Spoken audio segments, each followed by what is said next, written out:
Starting my speech in 3, 2, 1. The entire continent of Africa, till this day, deals with the consequences of colonialism, apartheid, and the looting of all its natural resources. Women in parts of the world, till this day, don't have basic civil rights, lack autonomy, and also the ability to be free from the clutches of the patriarchy. Yet the representation of these very vulnerable minorities tells a story otherwise. It tells a story of Africans that are thriving in a post-colonial world. It tells the story of women that are free and are able to thrive on their own little island. Prop rejects this premise, and we're going to tell you why this is problematic. Some important definitions of characterization coming out of Prop here. Firstly, what do these hyper-realistic artworks actually going to look like?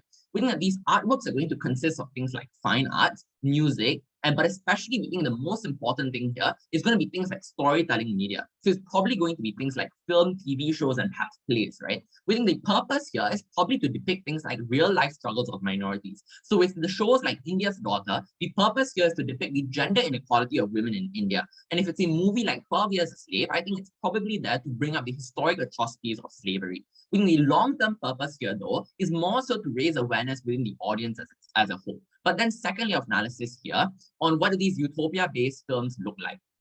We think it looks like Black Panther, where you have Africa being depicted as a peaceful utopia that isn't suffering from the effects of colonialism, but instead it's more so a hyper-urban world, right? We think that people or larger audiences go to these forms of films, not necessarily just because of things like just for entertainment, but perhaps also for things like escapism, right? We think it's not necessarily only targeted towards minority groups to pander towards them, but more so towards every single privileged person who is able to turn away from reality and is able to deny their privilege by watching these films, right? We think that shouldn't be happening on top side of the house. What is our framing here? Simple, right? We think our burden here is that we think that our priority is having a higher chance of motivating change as opposed to an opposition. But what is the alternative on prop? We think our alternative here is simply to have these more hyper-realistic movies that accurately represent these struggles of these minorities. I think that that's more important.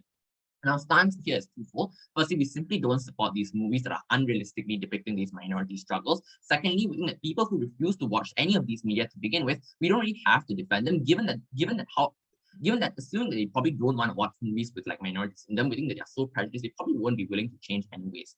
But the first argument coming up from Prop here on how we're going to be able to remove escapism as an opt-out mechanism for the privileged white people. We think that first layer of analysis here on how people don't like confronting their privilege, right? Why is this true? We think that there's things like capitalistic mindsets, perhaps, right? Where it grooms the average privileged individual into believing that everything they have, they currently are having, so things like their financial standing, things like the positions they have in their jobs, and etc., is all simply because they work towards it and because they deserve it. Secondly, here, we think when confronted with the reality of their privilege, so perhaps looking away from things like police brutality or saying things like, guys, slavery is already over, so racism probably isn't all that bad. We think that, and also the idea that women already have equal rights, right? So it's probably all okay. And how the gays already have gay marriage, so you know what? Let's not work for more gay rights. We think that these people sort of are able to turn away from this form of like, they're able to like sort of live in a world in which they're able to be ignorant. But we think on our side of the house, we want to have them feel a sense of discomfort. Why does this happen? Two reasons, right? Firstly, it's because it challenged their embedded mindset of I work for this, I deserve for this. We think secondly, it's also it impugns a sense of feeling of guilt because it's now being highlighted that their ancestors and their forefathers and their privilege was at the cost of the many, many sacrifices that occurred. Secondly, of analysis here on how we are able to remove the opt-out mechanisms of things like escapism, right? We think this is probably going to be true because of things like growing trends of wokeism, right? You have increased minority representation in things like pop culture. I think that escapism was probably going to be the only other option for these individuals. Means say they now on our side of the house, they're going to be forced to face that reality. They're now motivated to understand the problems of these individuals, something I'll prove later on in my speech. Secondly, we think that if all forms of art became about their privilege, there's probably going to be no way to escape this harsh reality because now you're confronted by it in every single corner you turn to, right? So we think there's going to be no longer a way for minorities, for like majorities to go away justifying things like saying, in these instances, these minorities are well off. I think that's going to be taken away from outside the house, right? But then third layer of analysis here on why we think it's critically important that they confront and recognize their privilege. Take that later.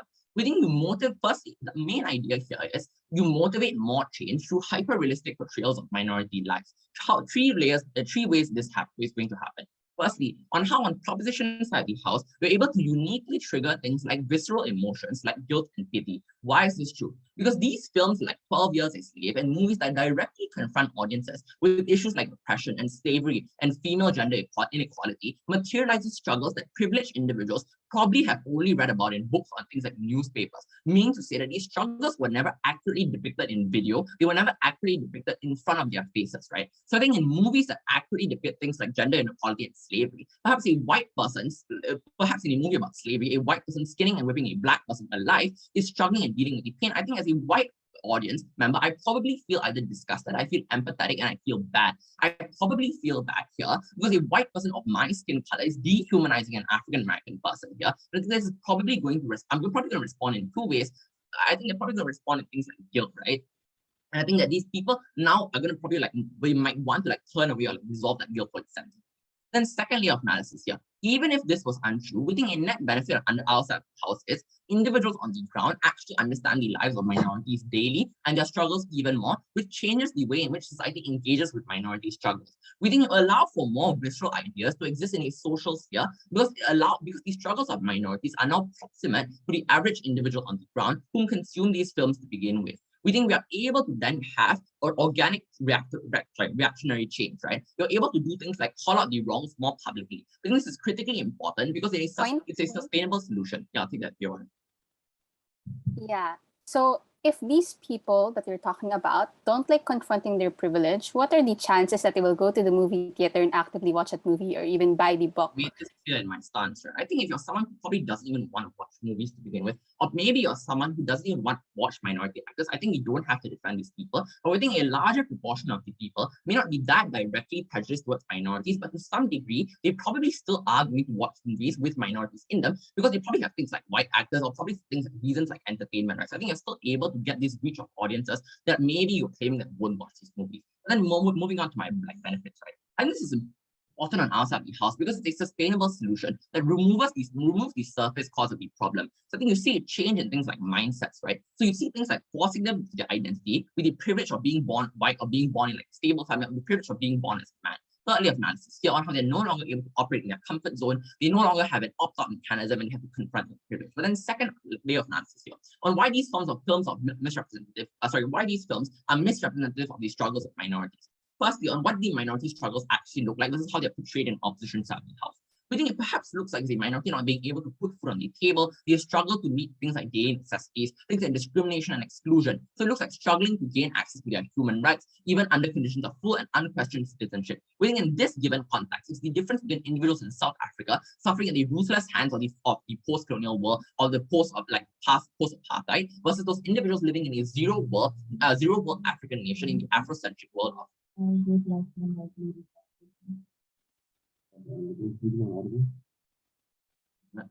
what's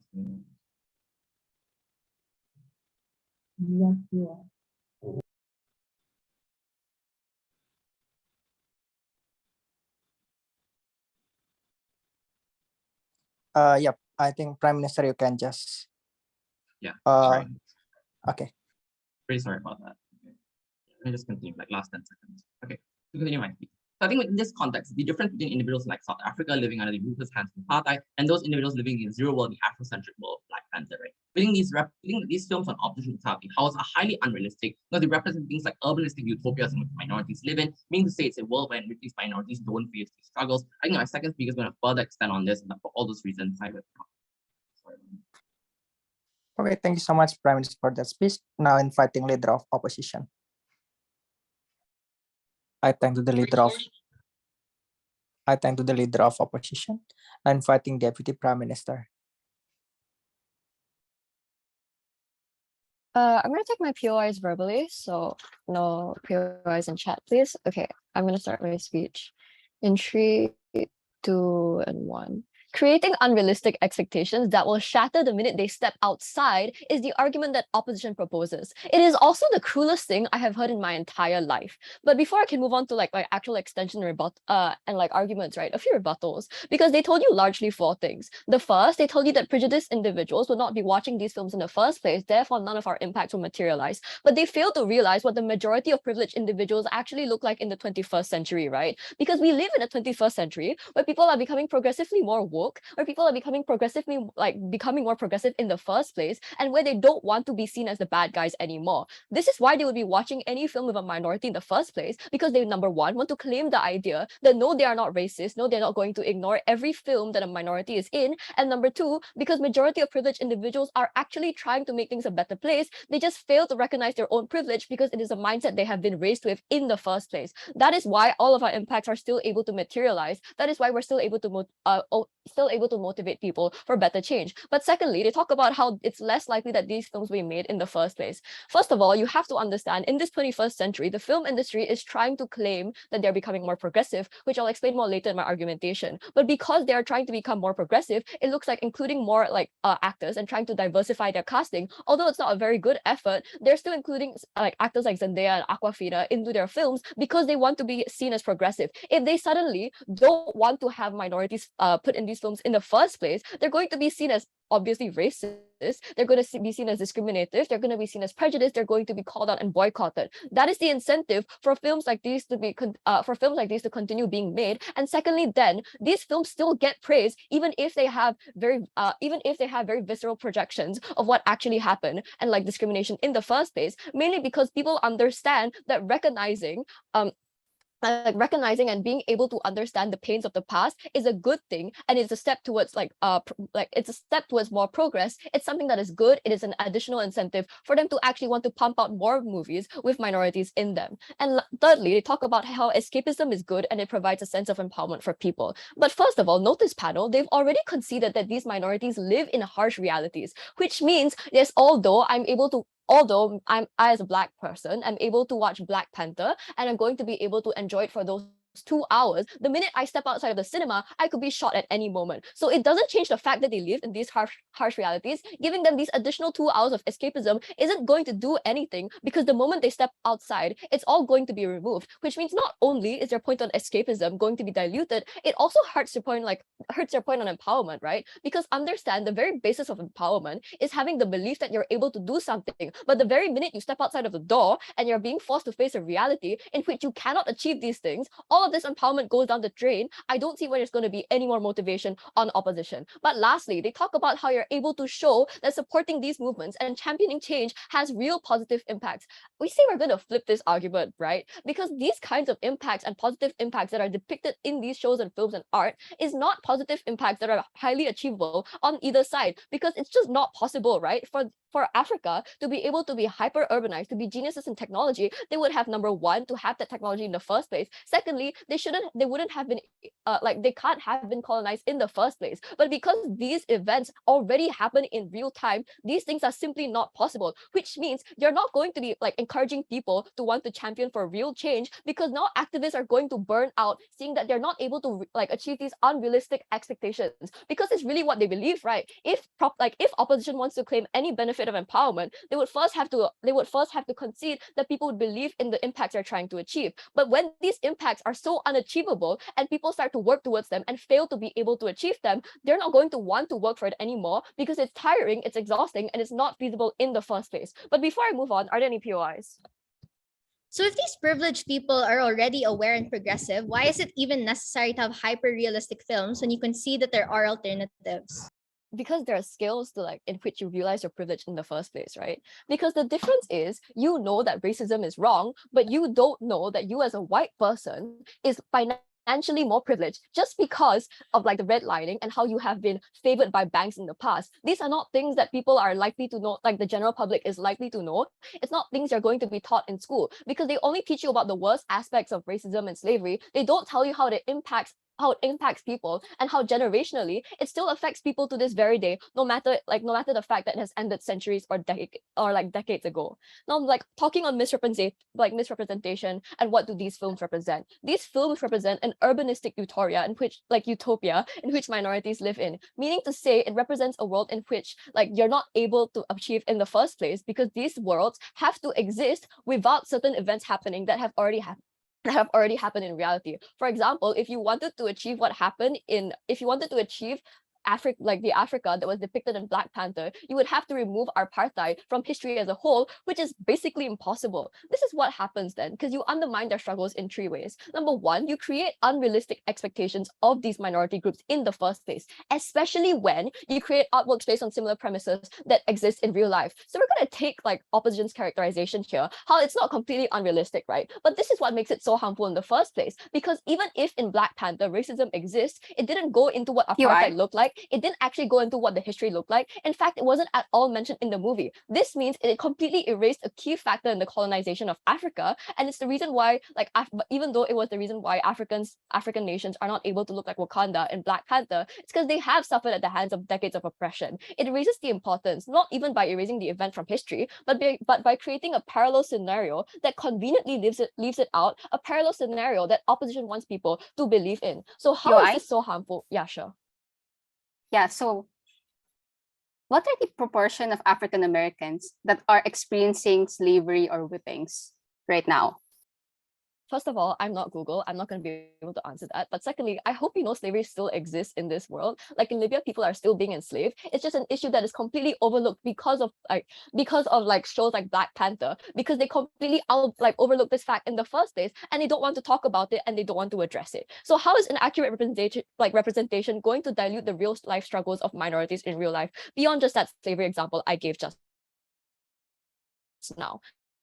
First of all, in the industries themselves, it's a signaling effect to society that the industry is inclusive. Why? Because the art industry is actively working to try and see more inclusive, even though it's still as bad as it was before. But this isn't true. There are three issues out of the many that minorities face when they're trying to enter these industries themselves. First, Black music artists have a significantly harder time gaining clout and getting a popular following in comparison to their white counterparts. Second, a huge lack of diversity in film casting, and diversity has only been tokenistic in nature so that they'll be seen as more progressive. For example, only casting light-skinned women such as Zendaya to play Black women in the first place, or having a select few Asian actors to play Asian characters such as Michelle Yeoh, when their white counterparts are vast and many, and you're able to have a lot more of them playing different characters. And lastly, having Eddie Redmayne, a cis man, play a trans woman in a movie centered around being trans. This shows that the industry is trying to look progressive, but at its core, it is still one that is highly prejudiced. So this means when we dilute these struggles by allowing these industries to get away with looking like they're progressive,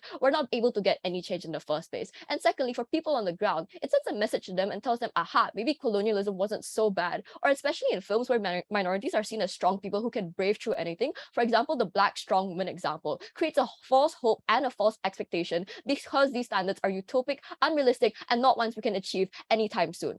Here.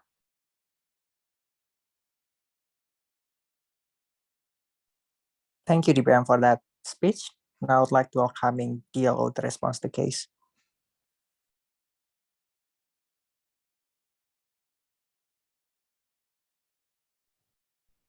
Hello, am I visible and audible? Yes, you are, but Okay, just give me a second.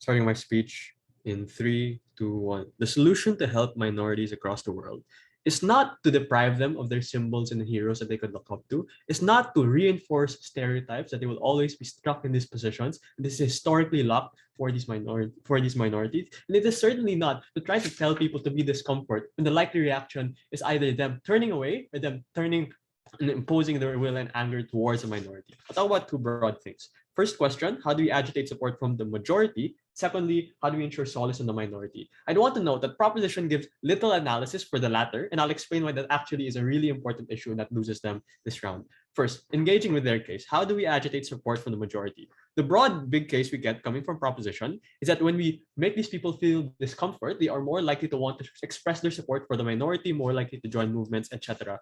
But as we pointed out, the logic is rather strange. If people are discomforted, why will they watch these movies? Why will they be willing to actually opt into these forms of media in the first place? The response we get coming from second proposition just knifes their case and kills the case entirely.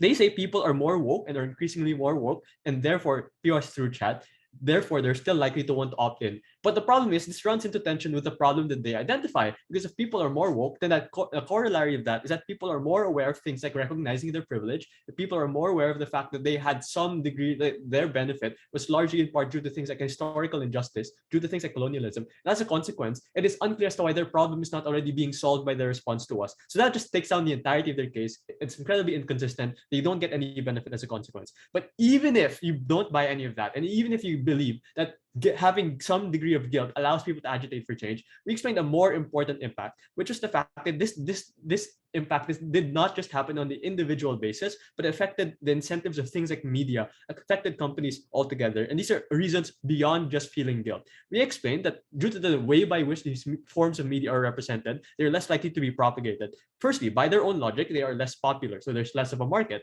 But secondly, the fact of things depicting things like suffering or bloody like forms of acts will likely mean that the fact that 12 Years a Slave just did not have the same reach as Black Panther, or the fact that you had to depict the suffering that women had to go through in asylums and the Danish Girl, necessarily meant that you're unable to have the same amount of reach. But thirdly and importantly, the fact that people like children, families won't be able to go due to things like content warnings, all of those went unresponded to. Their only response was to say the media industry wants to be diverse and therefore they'll still create the same kinds of movies. But this doesn't make sense. Sure, they have the incentive to be diverse, but why do you need to create those kinds of movies? You can just like cast Zendaya, but put her in Euphoria and not put her in like a period film in the like 1800s. And therefore, this incentive to want to be diverse doesn't follow. And therefore, it's still more likely that the amount of reach that these forms of media will get is less. The implication is quite simple. One, the amount of media that they will likely get is less. Secondly, the people who watch these forms of media under their side are already empathetic. They get no change. But thirdly, even if like only our side are we able to ensure that we get a wider reach for these people, are able to agitate more people for change. And I'll explain later on, there are benefits to showing a utopia, which then means proposition benefit is nothing in this debate.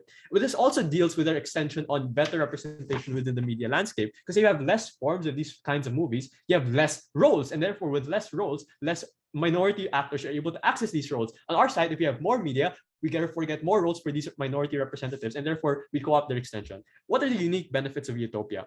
What we explained is the fact that you can make people believe that there is solvency to the problem that minorities face will likely mean more people are willing to support them. And we identified that that was the problem people had. It was the fact that they didn't know if whether or not BLM or the feminist movement will likely be successful in their ability to change people's minds, and therefore people are unlikely to want to join. And here I want to weigh now. What is the best way to agitate people? Is it negative emotions or positive emotions? The reason why it's positive is because negative emotions will likely push people away, things like guilt. But on the comparative, if it's positive emotions, like the fact that you can be a part of it, or the fact that you don't guilt trip these people, means more people are likely to agitate for change.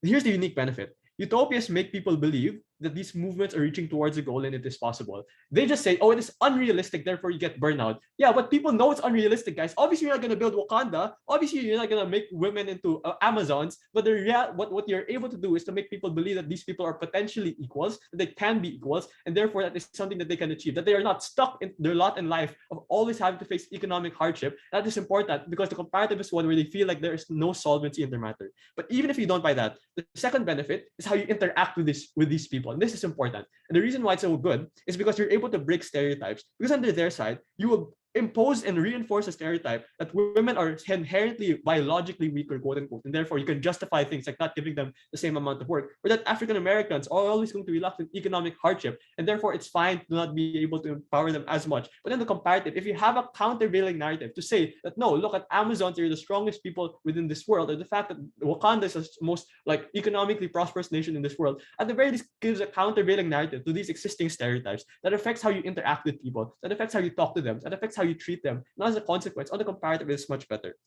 Their only response to this was to say unrealistic expectations are bad because that drives like awareness away from other problems. Firstly, as I alluded to, it is fiction. It doesn't detract from the fact that apartheid exists, guys. But secondly, as we explained, awareness can exist in many forms that they do not respond to. Social media, education, fact of an increasingly modernized and globalized economy means you won't forget apartheid, guys. That was such a crazy impact. Their only response was to say, no, you will gloss over things like Libyan slavery. Guys, it's not the tipping point. The worst kinds of like are likely to be existent under either side. You're still likely to have these terrible forms of atrocities, and therefore it's unclear where that is the margin. The second thing I want to discuss is how do we ensure solace for the minority? Before I frame this, I'll take a point. Awareness through entertainment is so important because entertainment is what the privileged turn to when they want to ignore the harms of real life through social media. Yeah, so in your side, they will not watch this. They will just go watch TV series that they like. They will go watch other things. You don't prove their link, guys, but also your response just destroys your case. So you guys don't really have a case. I want to frame the second issue of how we ensure solace for the minority. They did not respond to this at all because the most important impact was not how the majority reacted. It was how the minority felt when they would watch these things. Because one, they're the most assured viewer base of these movies, guys. If it's uncertain whether majority will view it, it is certain the minority will view it. But secondly, they are the most vulnerable people. Insofar as social change is hard, often, it takes a lot of time, a lot of legislative barriers, what is assured at least is the kind of attitudes and emotions you grant these people in the instance that you make them watch these movies. So that's why it's an important issue. They had no material on it whatsoever, and it's too late at third proposition. This is important. The first benefit we forwarded was escapism. And proposition cannot rebut this because their whole point of their first argument was the fact that they take away escapism from the majority. The corollary of that is they also take away escapism from the minority. Their response is when they get out of the movie theater, they will be shot. Not only is this a gross caricature, but it missed the point of our argument. It is the fact that at the very least, even if you had to work a grueling 9 to 5 the next day, it's the fact that you saw yourself and people that you looked like were able to run an entire nation, and were able to be the most prosperous nation in the world, meant that you had some degree of hope, some degree of empowerment, that you were not just trapped in your economic hardship. But the fact that you are, and there's a potential for that to happen in the first place. It's not the fact that you will it's not the fact that you believe that you can reach it, but it's just the fact that these forms of representation are more likely to be empowering. The woman can be strong, that the African American has the same degree of power that other people have and other nations have. Is a great degree of empowerment that they do not respond to, and that is beneficial for them, especially when they're stuck in their lot in life. The secondly is symbols, and this is so important. It is the fact that children can now look at T'Challa and look at Black Panther and have that as their motivation in their everyday day-to-day life. It allows them to feel like there's some degree of solace, some degree of empowerment, but they otherwise have no benefit on the comparative. Even if we believe we don't get the same degree of support, the more important issue is how minorities feel. Proposition has no material on that, and that is why I'm very proud to oppose. I thank the DLO for that speech. Now, in fighting government wave. Hello, am I audible? Yep, you're audible. Okay. I won't switch on my camera because it makes me lag. Starting in 3, 2, 1. I, as a minority individual, has suffered at the hands of colonialist powers after I freed myself from the very tyranny and control they once held over me, and for those very same individuals to underplay the struggles caused by their wrongdoings is offensive and hurtful. 3 questions then from side proposition, right? Which side actually better achieves change for minorities in the long run? Which is more harmful to minorities, and who actually empowers minorities, right? Let's move on to some extraneous rebuttals before I answer those questions. They try to push this claim that individuals will not engage with pop culture. We don't think it is a fair characterization for Op to claim that individuals can just opt out of all media at all, right? Because it doesn't just look like films every day. It looks like music on the radio. It looks like movie trailers. It looks like magazines and things like that, right? Do not let them narrow the debate and squirrel it, right? Utopia-based artworks probably gets more change because more people will watch it, they told us. I think this was largely assertive for Prop to claim, but it's mostly untrue for a couple of reasons, right? Because number one, 12 Years of Slaves literally made $150 million in the box office, right? It was largely a very successful movies. Those are the kinds of movies we have to defend. But more than that, we think there is definitely a huge demographic of individuals who not only tolerate violence, but also actively seek out for films that have gruesome scenes, right? There are literally huge audiences that enjoy watching crime scenes and murder movies or horror, right? But furthermore, we think there are still individuals in the cinema that are going to produce those kinds of films, right? E.g., Black producers already relate with the struggles and want to portray portray them to the world. Then they told us to reach much fewer demographics like families and kids, right? We don't think they are actors in this debate, right? Or important actors anyways, because kids have less agency to enact change anyways, right? We think our main demographic is adults who actually want to enact change. But even if we concede that you do get marginally less films in a whole, we think this is a trade-off we are willing to take, given that we actually enact proper change under our side, which I'll tell you why that's the case later. But then we told you it sends a signaling effect to these minorities that there is a solvency, right? That's the thing. There is no solvency in the short term, right? It is not as easy as Op says it out to be. Just get rid of racism or to just get rid of the police brutality. You really cannot tell us that, I saw Chadwick Boseman in Wakanda. I can now run Wakanda, and it will now incentivize more Black people to run their own cities like Wakanda. I think this was so heavily far-fetched from Op, right? Not only that, you do know that white people on the ground who are progressive are those that think it's enough to stop at not hate criming Black people, that is the bare minimum, instead of looking at affirmative action and reparations to help financially level the playing field for Black people to actually get out on the streets and protest for laws that actually help these minority groups. Awareness on a deeper level is a unique benefit only Prop can claim. But let's move on to a few clashes here, right? Because we think that a priority question that ultimately surfaces in this debate is which side actually achieves organic change for minorities. We told you a few things here.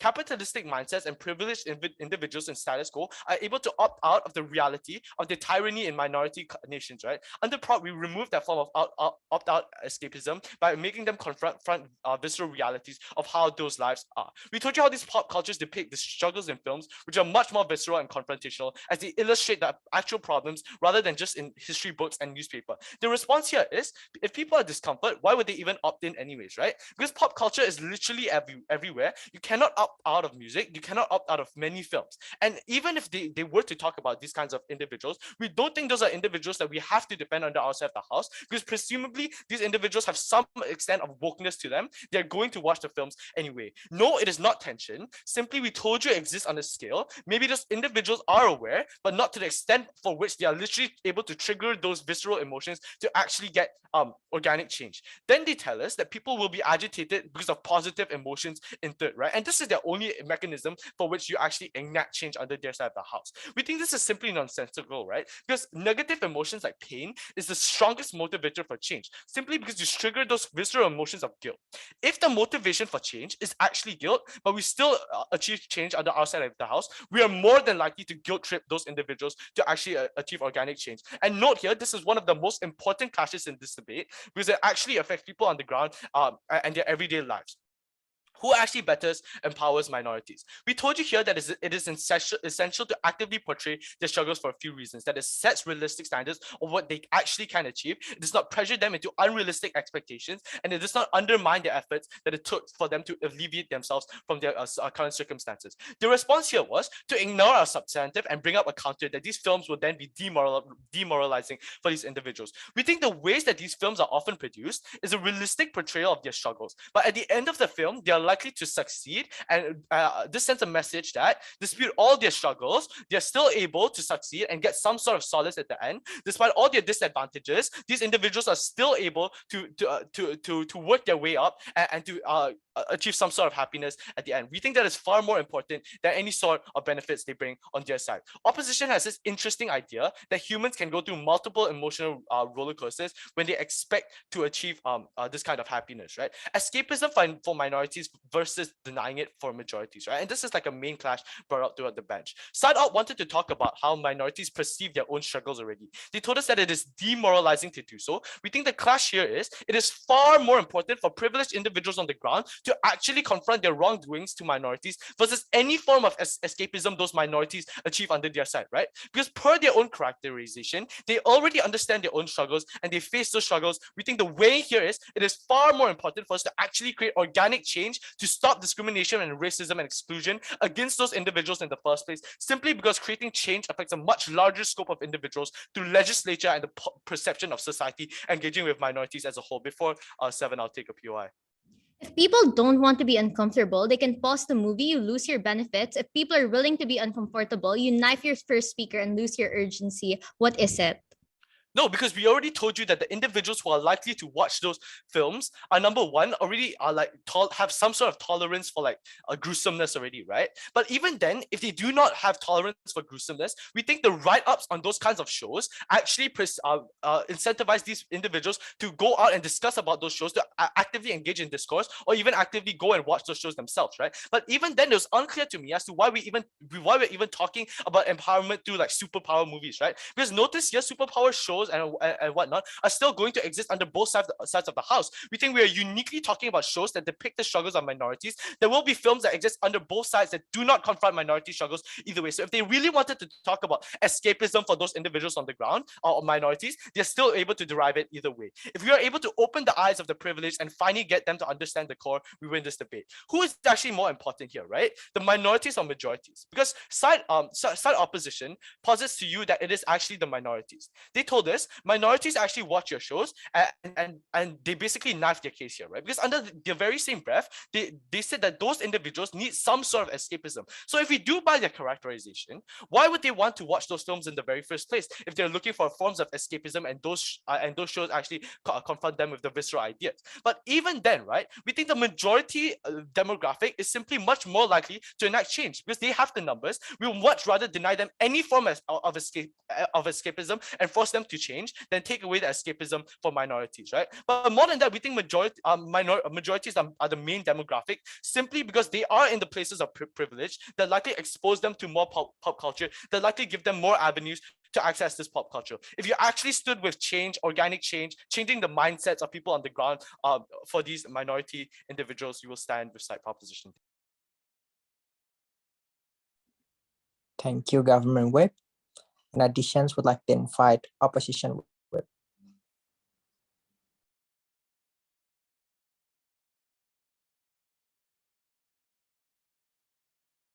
Hi, am I audible and visible? Yes, you are visible and audible as well. Okay, thank you so much. Sorry, let me. Okay.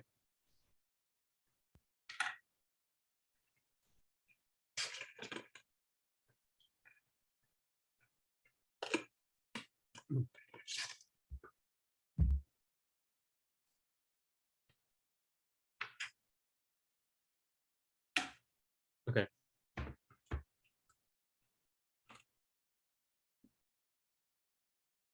Starting my speech in 3, 2, 1. I want to talk about two things. Firstly, on agitating the majority. Secondly, in providing hope, solace, and empowerment for the minority.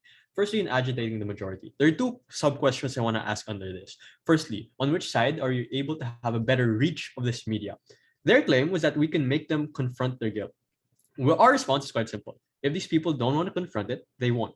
Their counter response was to say, no, pop culture is everywhere, therefore they will have to confront it. Obviously, this is contingent on whether or not you're able to have a sufficient or significant amount of that pop culture, a lot of movies, a lot of music, a lot of forms of artwork to be able to surround that person and make it inescapable. And that ties into what we explained. We explained it's a question of how much you can spread it. And we gave you a lot of reasons as to why you're unable to spread it to the same extent and surround these people to the same degree. The fact of content warnings, the fact if something is R18, that necessarily means you will cut out entire groups of people who will be able to be a consumer base and watch your movies. Just the fact that the mere nature of the story itself, the fact that these are period pieces that aren't universally popular, that aren't universally known and recognized, or the fact that it's unclear as to why you would watch a period piece about specific points in history that you don't have the same degree of relation to, necessarily means a lot of people are unlikely to come to the theater as a consequence. Their only counter response was to say diversity is a trend and therefore you still have the incentive to make it the same way. But this doesn't follow that you will make these kinds of movies if you can put these forms of minorities into other kinds of genres in the first place. Therefore, that doesn't stand. The conclusion is quite simple. We get a greater reach. Proposition reaches less people, but the people who do reach will support the movement regardless. They have little benefit. Given that we're able to reach more people, we'll explain why that is a benefit in and of itself. But the second question is, let's assume the first issue is a wash. Let's assume that regardless, you'll have the same reach on their either side. Let's talk about the inherent impacts of this media. Proposition gives you two benefits. They give you the benefit of guilt. Firstly, as we would point out, it is unclear as to how their characterization stands. Is it the case that they are so guilty, they're so privileged that they will be discomfort, but we explain they're likely to leave, or that they are increasingly woke, in which case they're already aware of their privilege, and therefore it's unclear as to why that is true. The second response we gave was that it's unclear as to why they will fully guilt themselves insofar as they can disassociate themselves if it's a historical period piece, if they weren't the ones who actually engaged in that being slave owners, and therefore it's unclear why that is the case. But thirdly, even in their best case, the problem is they have a minuscule number of people who are in that like nuanced like spectrum of being woke enough but not being woke enough to recognize their privilege, but this being the tipping point to do so. So even at their best, it's a small number of people. Their second benefit was awareness, and they don't really rebuild this coming from the responses we give, which is that there are other forms of awareness that it can be achieved in other ways. Things like movements, things like education, things like other forms of media. It is crazy to say people didn't know slavery exists, and therefore that's not an inherent benefit to this. You have to weigh that to our benefits. One, we can make people believe that there's solvency to being able to support these minorities. They say it's just unrealistic. Obviously, we're not going to make them Amazons or be able to build Wakanda, but you break preconceptions that these people are lesser, that women are weaker, and therefore you're more likely for people to support these things in the first place. Their second and last response was just to say this weakens urgency for these matters, but this shafts their entire analysis that these problems are terrible and is so prevalent and so widespread, and therefore it is unclear which characterization they want to take. But even in our best case, it's just the fact that we break stereotypes. We make people believe that women are just as strong as men, and even if we don't enact change, which is incredibly speculative on either side, it's the fact that you treat these people comparatively better, you treat them with more respect. That is a large benefit because that multiplies to millions of interactions across the globe. Secondly, on minorities, and I want to frame this is just as important, if not more important, for a couple of reasons. Government whip says it's better to enact change, and that's their weighing. But as we point out, often realistically, change is unlikely, and there are other tipping points, things like legislative processes, things like social resistance, things like the fact that it takes a while to change people's mind. But the second reason, this is the more important issue, is that these people are the most assured viewer base, and therefore any benefit they derive from watching this is likely to be most assured. We gave you two simple benefits. We gave you solace and escapism, and secondly, we gave you the fact that these are icons. The first response was to say it is short term, but I don't know why that is a harm. If you can grant them some solace in the short term, especially if their lives are so terrible, that is a benefit. Their second and last response was just to say, no, you'll have a good ending still. But if it's so hyper realistic, it's unclear why you can show that people triumphed over slavery when structurally it was the fact that over time, historically, it was the fact that a lot of people suffered, and as a consequence, they can't get away with that. We win on both of these issues, but even if we only win on how minorities are benefited, that is more than enough to win us this debate. I'm proud to propose. Thank you, opposition reply. Now inviting government replies. Okay, hi. I'm going to start my speech in 3, 2, and 1.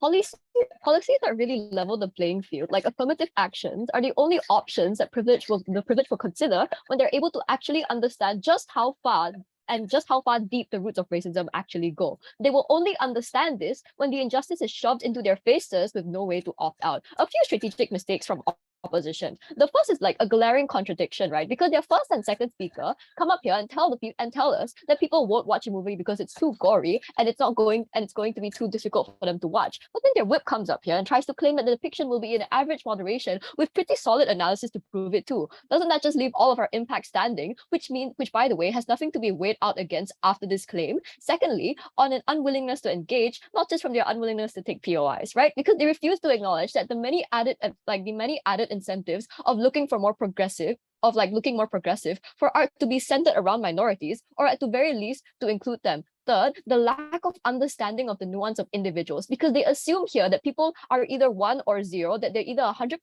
racist or 100% aware, when in reality that's just not the case. All three speakers from our bench have already pointed out to you that the majority of those who are actually in positions of privilege are actually those who want to be progressive and good, but either don't know how or refuse to ignore their own privilege because it is a block in their mind they cannot break. But lastly, the inability to separate between actors, right? Because they try to claim a contradiction on our end, where they say escapism is only taken away if they talk about escapism and why it's a contradiction on our end. But we tell you two things, because escapism is different for both actors. Because when it comes to minorities, escapism is only taken away when you step outside. You can only have it in that cinema because you cannot escape an attack on your life. But secondly, why escapism is easy when you're someone who is privileged, it's because you can simply close an eye and turn away. Only proposition can take it away for you. I'm going to tell you why now. Because of the two main issues here on recognizing privilege and empowerment via escapism. The first one on recognizing privilege, the question they keep asking is, can it even reach the privilege? We tell you, number one here,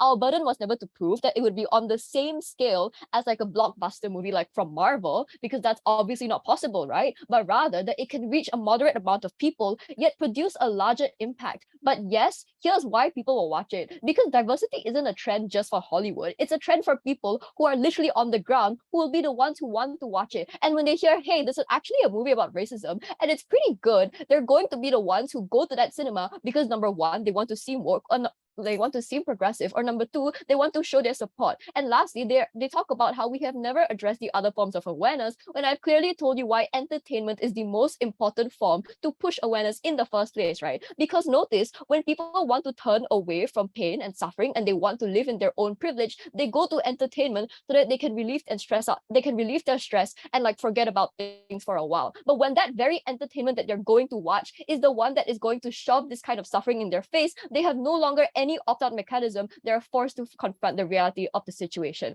Well, so this is why we obviously win on the recognizing privilege clash. But secondly, on like the empowerment versus like via escapism, we tell you number one, we only feel better for those 2 hours, and we say that is not enough to weigh out against the fact that when you recognize privilege, you can have better forms of change. But secondly, we talk about how we can split this argument because you have activist burnout when you crash and burn. And no, you don't break stereotypes. We've told you clearly why you are going to create new expectations for them to reach. And there is no analysis, although they try to claim there is, on why it's going to create a reasonable goal for these minorities to achieve, besides the concession that it literally isn't possible to achieve whatever that they see in movies and flowery touching words that hold no actual substance in this debate. So even if, right, on the worst case, you consider this a wash and we still lose this clash, why do we still win the debate as a whole? Because we tell you now, 2 hours of comfort is never going to outweigh the organic change that can actually change the lives of people. We tell you we prioritize actual change over pats on the backs and false dreams. That is why we win this debate. Thank you. Thank you so much, government reply, for that speech. I think it's closed the debate for this round. You can go back and wait for the announcement in the main hall. Yeah, thank you, everyone.